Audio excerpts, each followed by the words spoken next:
Why do I still have an eye twitch? It's like getting worse, it's not getting better. This has been going on for like 2 weeks now. Why? I don't know. But anyways, where should we start? There is so much I want to talk about. I know where we're gonna start. We're gonna start with this idea of the show must go on, and me growing up as a performer, I've had that as kind of like a life motto. It's infiltrated like every aspect of my life. Okay, firstly, on stage, if I have a hair issue, I keep dancing. If my costume is falling down, I keep dancing. If I've forgotten choreography or I go wrong, I just make it up and I keep dancing and performing, right? The show always has to go on. And in every aspect of my life, I have this in the back of my mind. So like if I'm on a run and my foot feels as if it's not right, I will keep running. If I'm in an exam and I have no idea what to write, I will still write an answer, at least try. And in these times, relevant here, if my mental health is not great and I'm not okay, I tell myself, Holly, you have to be okay. And that is where I kind of go wrong. That is in fact where I have gone wrong. And like it makes me upset, kind of even like angry with myself, that I see owning up to the fact that I'm not okay and putting my hands in the air and being like, look, I am not going through a great time right now. I see that as failure, and that confuses me, it baffles me, and it also makes me so sad, because if I see that as failure, I'm like, Holly, what has gone wrong? What is going on inside my head? This has really kind of like come to the fore recently with a lot of things going on, a lot of factors kind of spiraling, and then it reached the climax the other day on that Monday on my first day at UCL, which I actually vlogged. Everything just kind of came to the fore and I like couldn't hold it in anymore, and I like broke down. That day was full of like a lot of tears. I just had to let everything out. What I'm basically trying to say is that I find it very difficult to own up and say that I'm not okay. I find it hard to sometimes open up online. I find it hard to talk to my friends about this, and I even find it hard to sometimes open up to my own family, like my close family, the people I live with every single day, and the people that will always like be there for me. I find it hard to open up, and that's like one of my biggest failures ever in life, is not being able to tell people that I'm not okay. I always have to try and convince myself that I am okay when I'm not. And if I am totally brutally honest with you right now in this moment, I'm not very happy with my life right now. I don't really know why, but there are lots of things that have gone on recently, and I'm just struggling to see the positive in things and like get by. And it's reached this point when I'm just like stuck and I don't really know what to do. And so yeah, that's kind of why I'm here now talking about this, because I want to try harder. I need to try harder, and I need to get better at speaking out about these things, talking about it, and actually saying that I'm not okay. Like, it's about time, Holly, that you stopped sweeping all your problems under the rug and just, you know, pulled the rug to the side and hoovered it up. Like, actually dealt with the cause of the problem, right? Don't keep hiding it. I'm not sitting here and trying to say that I'm negative all the time. I am still getting by, I'm dealing with it, but mental health and what goes on inside our minds, our brains, is so confusing. Like, I can't even navigate it myself. Sometimes I feel like it's easier to explain these things with like an analogy. So when I vlogged on that Monday when everything seemed to go wrong, I like talked about this idea of an infinity bungee jump. Right now I still do feel like I'm falling on that bungee jump, like I haven't hit the point of rebound yet, and I don't know when that's gonna come. But the other night when I should have really been sleeping, that's probably still why I have an eye twitch, but I have this new analogy, and it's more complex, but I really think it summarizes how I feel right now and what's going on, because I can't really put it into words. I've tried doing it, I just can't. As I am gonna like talk to you about, I have kind of reached the point when I feel as if I could really benefit from actually going to see someone professional, like a mental health specialist, a counselor, a therapist, something like that. I've had therapy in the past, maybe like 5 sessions or something, not very much at all. But basically on that Monday when everything, I'm just gonna call it the Monday when everything went wrong, or the Monday when we went to get like sushi and the prep cookies, right? So on that Monday, Cookie Monday, I basically had to take a deep dive with myself and say, I think I should go and see someone. I think this is what I maybe need right now. I at least want to give it the chance to help me, because in the past it wasn't my choice. I didn't want to be there in that seat, opening up, talking to this therapist, this counselor, because I didn't think it was going to help. I didn't want to be there, and I was very close-minded at the time. Whereas now, having thought about it and reached this point, I'm like, I need to give it a go. I need to give it a chance to actually help me, because I think it could, and it's something I haven't tried. And when things have reached this point, like the other day, my thoughts reached such a dark place. I never thought I'd go there. I kind of chucked them in the dustbin in my head straight away, because I knew they shouldn't have been there, but they were there, and how they got there I don't know, and that's what I need to work out, and I need to work out why. So yeah, this analogy, basically, how should we start with this analogy? Oh, it's really weird, but there's a big forest and there are two hollies. There is the holly inside the forest, lost, trapped, trying to get out of the forest, and then there's holly on the outside that's at like the entrance or the exit, if you want to put it that way, same thing, right, of the forest. That basically represents me, the holly that is studying for a master's, that gets on, that makes to-do lists, that plans my weeks in my bullet journal, that does all of this stuff, right? The busy holly, that is the one on the outside. And then on the inside, the holly that is lost, that is representing me, that is struggling, that is not okay. Holly lost in the forest can still hear holly on the outside. How many times am I saying my name right now?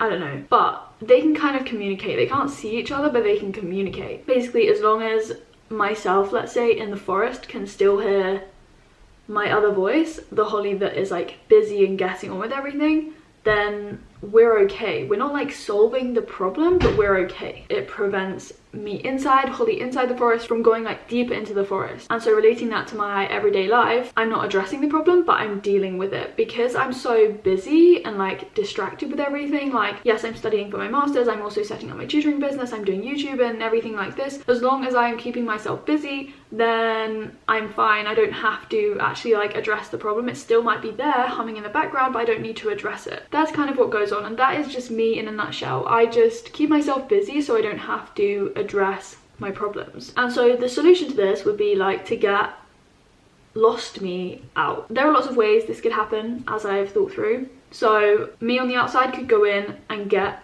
lost holly out, but I wouldn't do that because I'm risking losing both of them. So busy holly keeps busy, just does her job. And then the other way would be for me on the inside to find my way out, but at the moment that's not really working because it's a big forest. We're not going to easily get out. And so you could like get rid of holly on the outside, just like suppress that voice so that I don't hear it anymore. If that happened, then I think we could either go in one of two ways. Either I could get more and more lost because I don't hear the voice anymore, but on the other hand, if I don't have all of these distractions and I'm able to like process my thoughts and think logically about things, I might be able to slowly make my way out, right? In a forest, I would climb up a tree to look where the exit is, and I would like follow footprints, look for water trails. I don't know, I'd like look under a rock, probably find spiders and slugs and whatever. I'm getting too involved in the analogy right now, but you get the point, right? I could actually think logically through my thoughts and come to a rational conclusion and maybe sort things out myself. Over my gap year, especially when traveling, I did have a lot of time to think about all of this stuff, and I think I was slowly doing that. Obviously though, I was traveling for 3 months. I then came back home and I think that process grinded to a halt, and so we're back to this situation again where I'm still listening to this voice that is on the outside because that's just me being busy. The final option, which is what I've already talked about, is to get another person to like go in and get me out. And so that is representing a therapist sort of thing. Like they could go in and they could help me get out. I don't know if that was so weird and if it even made sense, but that is my analogy. I want to talk about a few of the issues or the factors that have contributed to this. They all kind of spiraled out of control. Not really out of control, but they spiraled and they reached the climax at the same point. The Cookie Monday, or the Monday when everything went wrong. So as I said, there are lots of things going on, some more major or bigger than others. And I mean, like the first one is I have an eye twitch. I'm tired all the time at the moment. My whole body feels tired. I haven't really been being too kind to myself especially in terms of sleep. Like, I'm still getting about like 7 hours sleep every night, but I'm going to bed literally at midnight or after every night. And I'm also not getting a very good quality of sleep. Not yesterday night, but the night before that. Again, I just didn't sleep. And I like woke up at 2 a.m. or something. Went on my phone because there was this question that I couldn't answer in my head, so I had to search online on Google. I just couldn't sleep, so I was just like on my phone. I just grabbed my phone and was like, let's try and find an answer. But obviously I couldn't. It's a small thing, being tired, being fatigued, but it makes everything worse. Another thing that is basically, I think, gonna be a short-term issue, I'm kind of starting to get over it, but it still is a thing. Obviously, I've started my master's at UCL. Every year at Cambridge, it happened at the start, like, I feel it's imposter syndrome. Like, I feel as if I shouldn't be there. I don't think I'm good enough.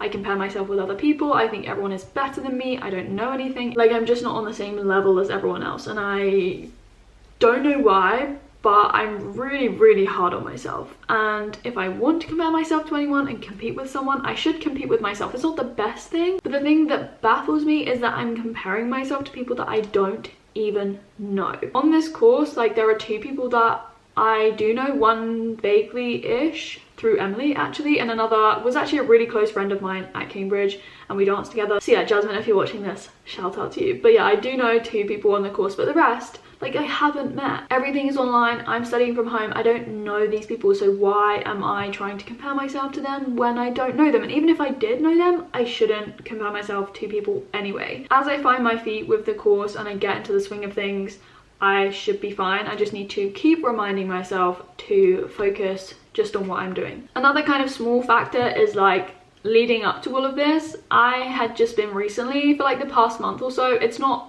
as bad now just because I'm really busy with loads of other stuff, I had been on my phone way too much. In my opinion, I'd been on it too much. For some people, the amount that I go on my phone won't be that much, but for me at this point in time, I thought it was way too much. And that is the reason why I did that 24-hour no phone challenge, because I was like, look, Holly, you need to literally throw your phone away and just not go on it. You reach that point when you're not even engaging with the content anymore. You're just like scrolling and scrolling and scrolling and just not doing anything. Like, it's just such a waste of time. It takes such a toll on your mental health and your eyesight. Like, Holly, think of your eyes. Okay, so like a bigger factor at play in this is the whole lockdown situation and me being at home with like my family. I don't think lockdown has been easy for anyone, let's just put it that way.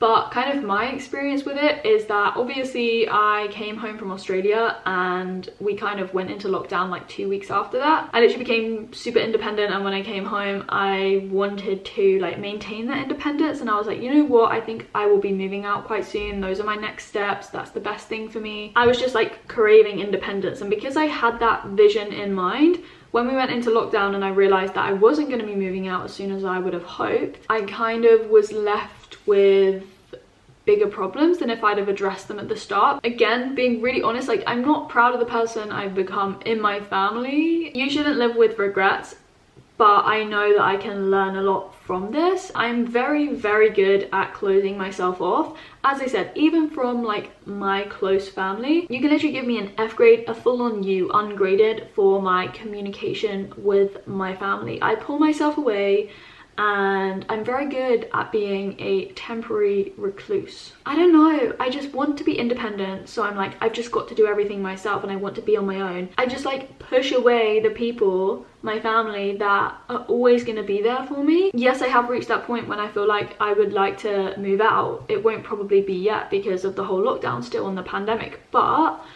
I still love my family, and I shouldn't like try and push those thoughts out of my head. I shouldn't just push them away. I don't know why I'm trying to do that and what I'm really trying to achieve with it. But yeah, there's that. It's this awkward phase that I assume all young adults, teenagers go through when they're torn between like wanting independence but wanting to still connect with your families. Very much related to that, the question is like, am I too busy? Am I taking on too much? That is very much one of the reasons why I kind of pull myself away, because I feel as if I have too much to do. I don't have time to do other things, like to have like normal family time or downtime, and so I just work. I don't stop. I need to be able to tell myself to stop and slow down. This is another thing that I should be given an F for, a big fat F or U, because I'm just awful at slowing down and like taking time for myself and just relaxing. I seriously just can't do it, and I almost need someone to force me to do it, and even then I'm really reluctant to take time off. I'm like, no, I really shouldn't do that because I have other things to do. But I need to work on this. I need to say to myself, look Holly, you can leave that for a second. Like, your health and my mental health, my physical health is so much more important than anything else in life. And so I need to kind of like reshuffle quite a lot of my priorities. I've said this before, me being able to manage a lot of what I do myself and juggle my own time is on one hand amazing because I can do it whenever I want, but on the other hand, on the flip side, I just won't stop. I won't give myself those breaks that I really could do with. So it's literally like a double-edged sword. The other major thing is like how I view myself and how I view my life, and feeling confident and comfortable in my own skin and in what I'm doing. This is something I'm having a really hard time with at the moment, and it's something I won't talk too much about. I have good days and I have bad days, I have better days and I have worse days, like everyone, but I just know that this isn't a great time for me and I need to sort things out. Basically, there are so many things that are good in my life right now. Also, things are going well. I have so many things I should be looking forward to, and like, don't get me wrong, I am positive, but at the moment there is this constant weight on my shoulders. I feel as if I'm maybe being like chased by a shadow or something, and that's kind of like blurring my vision of all the good things, and I can't appreciate them. If I could get rid of it and I could do that myself, then I would. Like, I have tried, but somehow it's not very easy at the moment. Friendships is another thing on my list of things that I wanted to talk about, and with friendships, I suppose I just wanted to say that it's again related to lockdown. Like, I haven't been able to see friends, and I mean, I came home from Australia kind of like not a different person, but I'd grown in a lot of confidence. But yeah, I came home and I was like so ready to continue that and keep like meeting new people, talking to others, and I don't know, I was just on such a high. Yes, I have tried to keep in contact with friends. Like, I try and call friends and Skype call them or FaceTime them or anything like that. I love being able to speak to people, and I don't realize how much I do love it until I actually do it. Part of me is like, I really wish I was just still traveling. Like,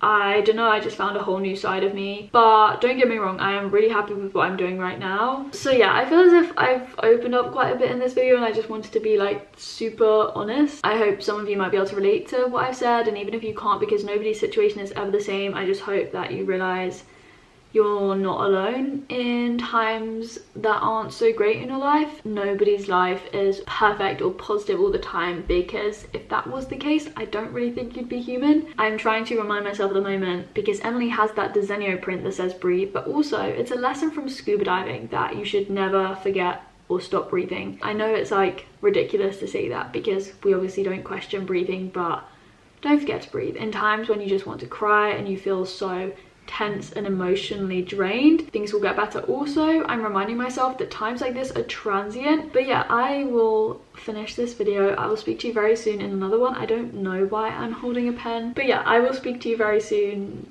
in another video. Bye.